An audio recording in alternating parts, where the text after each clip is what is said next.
मुंबई गोवा महामार्गावरच्या रत्नागिरी आणि रायगड या जिल्ह्यांना जोडणाऱ्या कशेडी बोगद्याला 8 ते 9 ठिकाणी गळती लागली आहे। या घटनेनंतर प्रशासकीय स्तरावर वेगवान हालचालींना सुरुवात झाली आहे। बोगद्यातली गळती हा चिंतेचा विषय असून कशेडी बोगद्यातील अनेक ठिकाणी लागलेल्या गळती संदर्भात जिओलॉजिकल सर्वे पूर्ण झालाय। तज्ञांच्या मार्गदर्शनाखाली ही गळती रोखण्यासंदर्भात तात्काळ उपाययोजना हाती घेण्यात येणार असल्याची माहिती राष्ट्रीय महामार्ग बांधकाम विभागाचे मुख्य अभियंता संतोष शिलार यांनी दिली आहे। त्यांच्याशी संवाद साधला आमचे प्रतिनिधी चंद्रकांत बनकर यांनी। कशेडी बोगदा हा सगळ्या कोकणातला एक स्वप्न होतं, एक औत्सुक्याचा पण विषय आहे।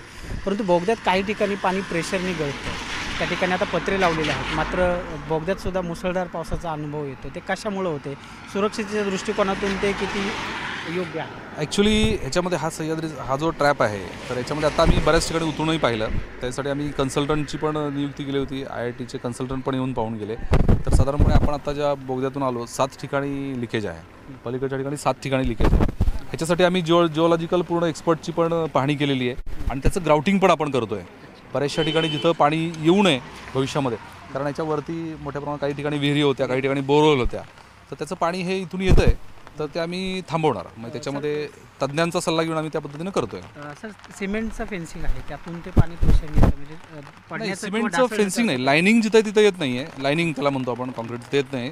आपण शॉर्ट कटिंग केलेलं असतं, म्हणजे या ठिकाणी लायनिंगची गरज नाही, म्हणजे रॉक चांगला आहे त्या ठिकाणी आपण शॉर्ट कटिंग केलेलं असतं, ते शॉर्ट कटिंगमधून येतं आहे। तर असे पॉईंट्स आम्ही लोकेट केलेले आहेत आणि त्या ठिकाणी ते आम्ही करून घेणार आहोत, त्याचं पाणी वगैरे सगळं निघून जाईल असं। धन्यवाद sir.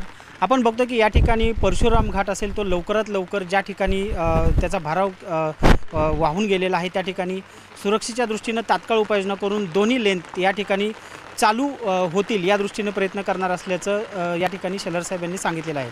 Video journalist Aniket होलमसह Chandrakant बनकर, न्यूज 18 लोकमत, कशेडी घाट, खेड, रत्नागिरी।